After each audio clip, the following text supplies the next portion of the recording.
An old man lies face down on black volcanic rock, on an island in the middle of the Aegean Sea, and he cannot move. He is alone. There is no one on this island who loves him. No congregation, no family, no friend to check on him in the night. Just waves and wind and a Roman guard somewhere down the hill who does not care whether he lives or dies. And then a voice speaks. A voice like the sound of many waters. A voice that knocks him flat before he even understands what he is looking at. We will get to that voice. We will get to that island and that old man and the two words he is about to hear. Words spoken to a teenage girl in a completely different country, 90 years earlier. But not yet. This is not a story about angels. This is not a story about the supernatural for its own sake. This is not a story about ancient superstition dressed up in wings and light. This is a story about the first thing God says to a terrified human being. Every single time he shows up. You would think, if the God of the universe wanted your attention, he would open with something big. A command, a mission, a plan for your life. That is what you would write if you were designing the scene. That is not what happens. Not once. Not in Genesis. Not in the Gospels. Not on a lonely island, decades after the resurrection. Every time. Every single time. The first words out of the mouth of a heavenly messenger, or God himself, are the same two words. Fear not. Not listen carefully. Not here is your assignment. Fear not. As if the fear has to be dealt with before anything else can even be heard. Stay with me, because once you see this pattern, you cannot unsee it. It runs through the entire Bible like a single thread pulled taut from Genesis to Revelation. An old shepherd hiding from an army, a prophet collapsed on the ground, a priest frozen at an altar, a girl in a one-room house, field workers in the middle of the night, women standing in a graveyard before dawn, and finally, that old man on that island. Here is what most people miss. This isn't a coincidence of language. It isn't a stock phrase ancient writers used because they ran out of better words. In Hebrew, the word behind fear not is yer, a word that does not just mean fright. It means the trembling of a small creature standing in front of something enormous. It is the word used for the terror of standing too close to holiness, the word for the moment a person suddenly understands how small they really are. In Greek, the word is phobao, the root of the English word phobia, the kind of fear that makes your body want to run before your mind has caught up. Every person in this story feels that. Every one of them, across roughly 2,000 years of history, across 3 different empires and at least 2 languages, in situations that share nothing else in common. A shepherd hiding underground, a prophet fasting by a river, a priest standing at an altar, a teenage girl in a one-room house, field laborers in the dark, grieving women at a graveyard, and, finally, an old exile on a rock in the sea. Different centuries, different problems, same opening line. As if heaven works from a single script and refuses to skip the first page. And every single time, before God gives an assignment, before he reveals a plan, before he asks anything at all, he deals with the fear first. So who was on that island? What did he do to end up alone on a rock in the sea? And why did the same 2 words that calmed a teenage girl in Nazareth end up being the last thing spoken to the last living apostle of Jesus Christ? Let's start at the beginning, because this pattern didn't start with angels. It started with an old man staring up at the stars, wondering if his whole life had been a waste. Abram was old, not comfortably old. Old in the specific way that makes a man count backward instead of forward. He had left everything familiar in Ur of the Chaldees because God told him to, and he had believed it, packed up his household, and walked into a land full of strangers on nothing but a promise. Years had passed since then, and nothing had come of it. No son, no land legally his own. Just tents and flocks and a wife who could not conceive, and the growing, gnawing sense that he had followed a voice into the desert for nothing. Then in Genesis, chapter 15, right after Abram wins a battle rescuing his nephew Lot from 4 invading kings, right after the adrenaline drains out of a man's body and the exhaustion sets in, right when a person is most likely to lie awake in the dark, calculating everything they have lost, the word of the Lord comes to him in a vision. Fear not, Abram. I am thy shield, and thy exceeding great reward. Notice what God does not say. He does not say, here is your son. He does not say, here is the timeline. He says, first, deal with the fear. I am your shield. Whatever you're afraid of losing, your legacy, your name, your future. I am bigger than the fear of losing it. Maybe you know this feeling better than you'd like to admit. You did the hard thing. You took the leap of faith years ago, and you're still waiting for it to make sense. You look at the empty tent of your own life, the promise that hasn't arrived, the door that hasn't opened, and you wonder if you misheard the voice that sent you out here in the first place. Here's the part nobody tells you about this moment. Abram wasn't afraid of monsters. He was afraid of insignificance, of dying and being forgotten. That is a very modern fear wearing very ancient clothes, but it gets stranger. 11 chapters later, in Genesis 26, God says nearly the identical thing to Abram's son, Isaac. By this point, Isaac has grown into a grown man with his own household, and a famine has struck the land. He has moved to Gerar, into Philistine territory, surrounded by people who do not want him there, who envy his growing wealth, who fill in his father's wells out of spite. Isaac is standing exactly where his father once stood, uncertain, exposed, watching resources dry up around him. And in the middle of that uncertainty, the Lord appears to him and says, "Fear not, for I am with thee." Same fear of scarcity his father carried a generation earlier. Same two words first, before any promise of blessing or land. Now watch what happens, generations later, to a completely different kind of man. His name was Gideon, and you find him in the book of Judges hiding in a winepress. Not a field, a winepress. A shallow pit cut into rock, normally used for stomping grapes, not threshing wheat, because wheat needs open wind to separate the grain from the husk. Gideon was down in that pit, beating out his grain in secret, hunched over, working in a hole where the wind could barely reach him, because the Midianites had been raiding Israel for 7 straight years, sweeping in on camels, stealing every harvest, and any man caught with visible grain risked losing it, or his life. An angel of the Lord sits down under a nearby tree and calls him a mighty man of valor. Gideon, hiding in a hole in the ground out of pure terror, does not feel mighty. He argues with the angel. He questions whether God has abandoned Israel at all. Then Gideon realizes, this is not a traveler. This is not a stranger. This is the angel of the Lord, standing in front of him, and ancient Israelites believed, with total conviction, that to see the face of God or his messenger meant death. Gideon says exactly that. Alas, O Lord God, for because I have seen an angel of the Lord face to face. He is certain he is about to die. And the response comes immediately. Peace be unto thee. Fear not, thou shalt not die. Fear not. Before the mission. Before the plan to defeat Midian with 300 men and empty jars and torches. Before any of it. Deal with the fear that you are about to die simply for standing in this holy moment. Gideon believed him. He built an altar right there on the spot and called it, "The Lord is Peace." A permanent marker so he would never forget the exact place where his fear was met and answered before anything else was asked of him. Only after that did the mission come. 300 men, torches hidden inside clay jars, and an army routed in the middle of the night without a single sword drawn by Israel's own hand. You might be hiding in your own version of that winepress right now, doing what you have to do in secret, convinced that if anyone really saw you, saw the fear underneath the effort, it would somehow cost you everything. You don't feel like a mighty man or woman of valor. You feel like someone hunched over in a hole, just trying to get through the week without losing what little you have left. Hold that thought, because the pattern is about to get even more physical. Centuries later, in Babylon, an old man named Daniel had been fasting for 3 full weeks. No meat, no wine, no rich food, mourning over a vision he did not yet understand. By the bank of the river Tigris, a figure appears to him, described with a body like polished stone, a face like lightning, eyes like burning torches, a voice like the roar of a great crowd of people.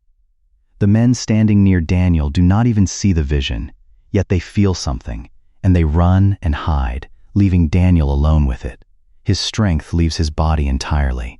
He falls into what can only be described as a stupor, his face pressed to the ground. A hand touches him, and a voice says, "Fear not, Daniel, for from the first day that thou didst set thine heart to understand, thy words were heard." Then, a second time, because Daniel is still shaking, the messenger touches him again and says it once more, "O man greatly beloved, fear not. Peace be unto thee," twice, because once wasn't enough to undo that level of terror. Notice what none of these men needed to do first. They didn't need to prove their faith. They didn't need to stop shaking on their own. They didn't need to compose themselves before God would speak to them. The fear was not a problem to solve before the encounter could begin. Dealing with the fear was the beginning of the encounter. If you have ever felt like your own exhaustion or panic disqualified you from being spoken to by God, like you needed to calm down first, get your act together first, earn the right to be comforted first, you can let that go. Daniel didn't calm himself down. Someone touched him and told him to stop being afraid, twice, because once wasn't enough. You are allowed to still be shaking when the comfort arrives. 3 men, 3 different centuries, 3 completely different fears, insignificance, sudden death, and being physically undone by something too large to hold. And every time, the very first sentence out of heaven's mouth is the same: fear not. So here's where we are. 3 men, 3 completely different centuries, 3 completely different fears, and the exact same opening line from heaven every time. A promise that felt dead, a pit that felt like a death sentence, a vision too heavy to stand under. And in every case, before anything else was said, the fear was handled first. If you're new here, this channel exists to find patterns like this one, buried in plain sight across Scripture, sitting in verses most people have read past 100 times without ever connecting the dots. If that's the kind of thing you want more of, subscribe now, because we are only about halfway through this particular pattern, and it is about to move out of the Old Testament and into the moment that changed the entire world, because fear not doesn't stay in the past. It walks straight into a temple in Jerusalem and a small house in Nazareth and a dark field outside Bethlehem. There's one more thing about the old pattern before it becomes new. It doesn't stop with prophets and warriors. It walks straight into the most sacred room in Jerusalem. Zechariah was a priest, and priests in Israel served in rotating divisions of thousands of men. His family's turn to serve inside the temple came up only once, maybe twice, in an entire lifetime, decided by casting lots. This was it. His one chance to enter the holy place, alone, and burn incense before the Lord while the entire congregation stood praying in the courtyard outside, unable to see him. This was supposed to be the safest room in the world for a priest, the one place his whole training and his whole life had prepared him to stand without fear. And there, beside the altar of incense, an angel appears. Luke's gospel says it plainly. Zacharias was troubled when he saw him, and fear fell upon him. Fear fell upon him, not in a battlefield, not in a winepress hiding from raiders, in the one room he had spent his entire priesthood preparing to enter safely. Fear not, Zacharias, for thy prayer is heard, and this is where it gets remarkable. Zechariah and his wife Elizabeth were old, long past the age where a child seemed medically possible. He had likely stopped praying for a son years earlier and started praying, instead, simply to survive the ceremony without embarrassing himself in front of the congregation waiting outside. And the angel's first words prove something remarkable. God had been holding on to an old, half-forgotten prayer the entire time, long after the man who prayed it had stopped expecting an answer. Zechariah still doubts what he hears. He asks for a sign, and the sign he receives is silence itself. He will not speak another word until the child is born. Now travel about 90 miles north, to a town so small and so irrelevant that one of the disciples would later ask, "Can any good thing come out of Nazareth?" A girl lives there, likely no older than her early teens, by the customs of her time, betrothed to a carpenter named Joseph, living an entirely ordinary life in an entirely unimportant town, doing entirely ordinary things, mending a garment, drawing water, waiting for a wedding like any other girl her age, and the same angel who stood beside Zechariah in the temple months earlier, Gabriel, appears to her. "Fear not, Mary, for thou hast found favor with God." This time, the fear is not just about death or destiny or a delayed prayer. This time, what Gabriel says next will cost her everything. Her reputation, her engagement, possibly her life under the law for an unexplained pregnancy. And still, fear not comes first, before the plan, before the assignment that will make her the mother of God in human flesh. Fear not. You can imagine the fear in her chest before her mind even caught up with the angel's words. A girl with no power, no status, no protection, being told she carries the most consequential pregnancy in human history. And the very first thing she hears is permission to stop being afraid. If you have ever been handed a responsibility so far beyond your resources that your first instinct was to say, "How can this be?" you already know exactly what Mary felt standing in that room. Now go forward roughly 9 months, to a hillside outside Bethlehem in the middle of the night. Shepherds, men who lived outdoors with their animals for weeks at a time, considered so ritually unclean by temple standards that their testimony wasn't even accepted in a Jewish court of law, are watching their flocks in the dark, doing the same unremarkable work they did every other night of their lives. Suddenly the glory of the Lord shines around them, and Luke tells us plainly, they were sore afraid, not startled, not surprised, terrified in the original language to the point of shaking. Fear not, for, behold, I bring you good tidings of great joy, which shall be to all people. Pay attention to this, because it matters who heard this first, not the priests, not the religious leaders, not the people with status or credentials or a reputation to protect. The most overlooked, distrusted men in Israelite society were the first human beings to hear the announcement of the Messiah's birth. Right after those words, Luke tells us the sky fills with a multitude of the heavenly host, praising God. But that overwhelming display only comes after the fear has already been dealt with. The comfort always arrives before the spectacle, never after it. An old priest in the safest room in the world, a poor teenage girl in an obscure town, a group of unclean shepherds in a dark field. Different status, different fear, same two words, in that exact order, every single time. Whatever category you'd put yourself in. Overlooked, unqualified, too ordinary for anything significant to happen to you. You are in good company. None of these people were chosen because they had earned it. Now we come to the hardest morning in human history. 3 women walked toward a tomb before sunrise, carrying spices they had prepared to anoint a body they watched die in agony 2 days earlier. They are not expecting angels. They are not expecting good news. They are expecting a stone too heavy for them to move on their own, and a corpse to prepare for permanent burial, and a grief with no bottom to it. The specific, silent grief of women walking in the dark because they cannot sleep through it. Instead, the ground shakes. An angel descends, and Matthew's gospel describes him this way. His countenance was like lightning, and his raiment white as snow.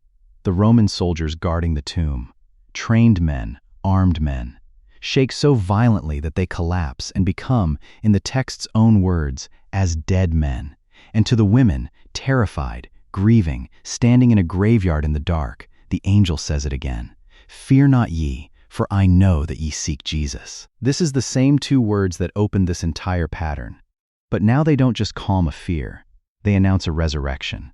The angel continues, telling them Jesus is risen exactly as he said, inviting them to see the empty place where his body had lain, then sending them to go and tell his disciples. The worst morning in human history becomes, in a single conversation, the best morning in human history. And it starts, again, with the fear addressed first. Before the news, before the invitation to look, before the commission to go and tell. If you have ever walked toward a hard task in the early morning dark, bracing yourself for the worst version of a situation, only to find that the worst version wasn't waiting for you after all, you understand, even faintly, what those women felt standing at that tomb. Which brings us back to that island.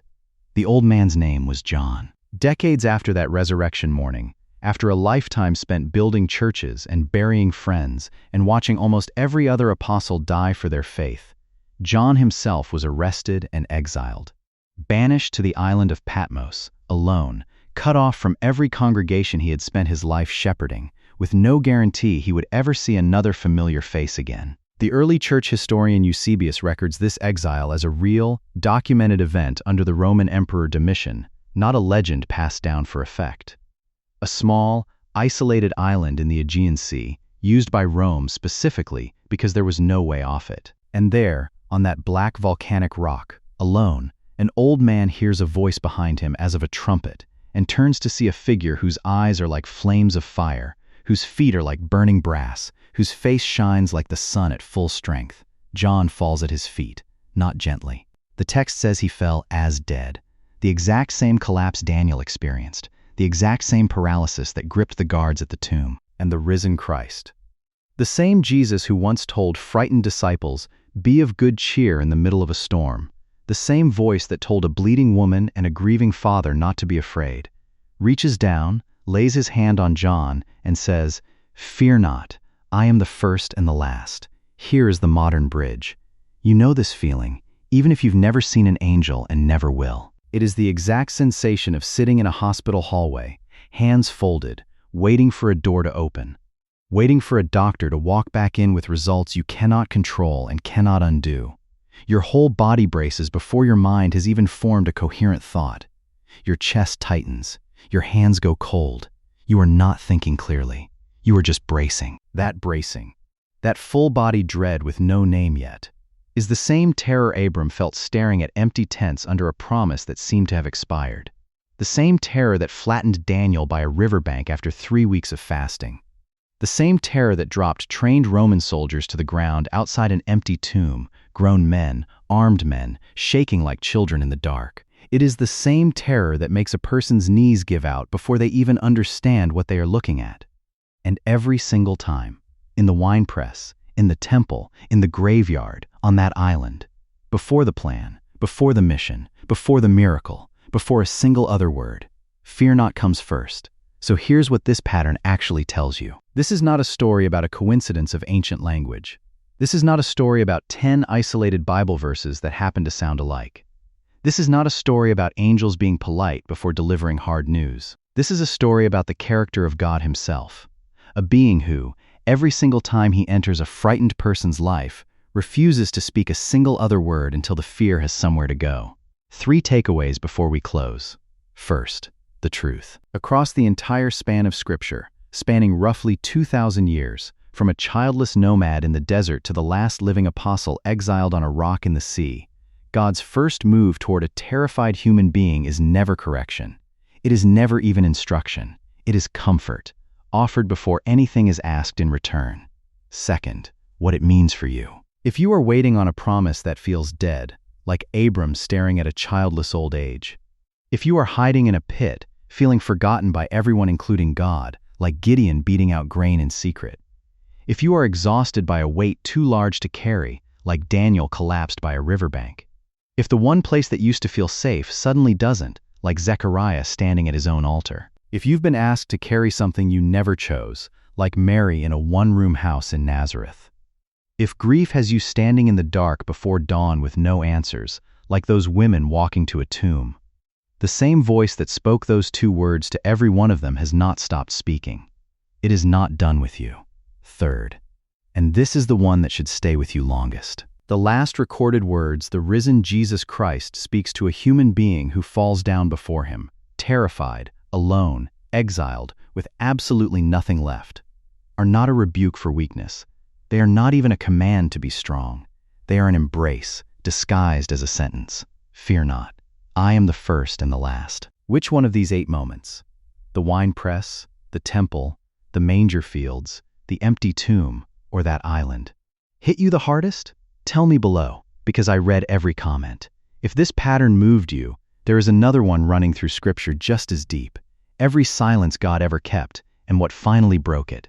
That video is next. But before you go anywhere, sit with this one sentence a little longer. Whatever room you are standing in right now, whatever pit you are hiding in, whatever island you have been exiled to, the first thing God has to say to you has already been said. Fear not.